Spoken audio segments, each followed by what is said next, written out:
നമസ്കാരം, പ്രവാസി മലയാളിയിലേക്ക് എല്ലാവർക്കും സ്വാഗതം.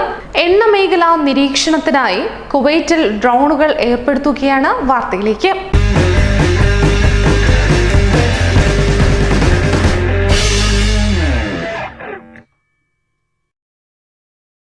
ഓയിൽ സോണുകൾ നിരീക്ഷിക്കാനാണ് കുവൈറ്റിൽ ഡ്രോണുകൾ വിന്യസിക്കുക.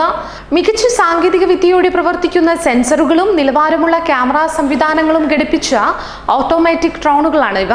കുവൈറ്റിന്റെ വടക്ക് തെക്ക് ഭാഗങ്ങളെ ബന്ധിപ്പിക്കുന്ന 150 കിലോമീറ്റർ നീളത്തിലുള്ള പൈപ്പ് ലൈൻ, ഇൻസ്റ്റലേഷനുകൾ, മറ്റു ഉപകരണങ്ങൾ എന്നിവ നിരീക്ഷിക്കുകയാണ് ഇവയുടെ പ്രധാന ദൗത്യം. ഇൻസ്റ്റലേഷൻ നിരീക്ഷണത്തിന് സാങ്കേതിക വിദ്യ ആവശ്യമാണെന്നും കേടുപാടുകളും അപകട സാധ്യതകളും മനസ്സിലാക്കാനാണ് ഡ്രോണുകൾ ഇത്തരത്തിൽ വിന്യസിക്കുന്നത് എന്നുമാണ് അധികൃതരുടെ ഭാഷ്യം.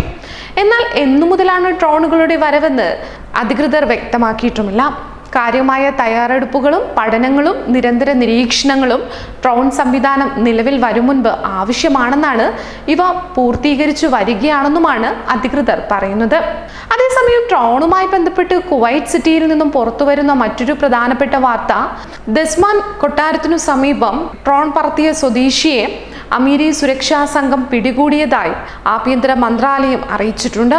ഡ്രോൺ വഴി കൊട്ടാര ഭാഗങ്ങൾ നിരീക്ഷിക്കുന്നതുമായി ബന്ധപ്പെട്ട വാർത്ത ലഭിച്ചതിന്റെ അടിസ്ഥാനത്തിലാണ് സുരക്ഷാ സംഘം ഇയാളെ പിടികൂടിയത്. ആഭ്യന്തര മന്ത്രാലയ അനുമതി കൂടാതെയാണ് ഡ്രോൺ പറത്തിയതെന്നും നിയമ നടപടികൾക്ക് സ്വദേശിയെ ബന്ധപ്പെട്ട വകുപ്പിലേക്ക് മാറ്റിയെന്നുമാണ് അധികൃതർ പറയുന്നത്. ആഭ്യന്തര മന്ത്രാലയത്തിന്റെ അനുമതിയൊന്നും കൂടാതെ ഡ്രോൺ പറത്തിയാൽ പ്രവാസികൾ നിങ്ങളും സൂക്ഷിക്കുക, അധികൃതർ പിടികൂടുക തന്നെ ചെയ്യും. മറ്റൊരു പ്രവാസി വാർത്തയുമായി വീണ്ടും കാണാം. നന്ദി, നമസ്കാരം.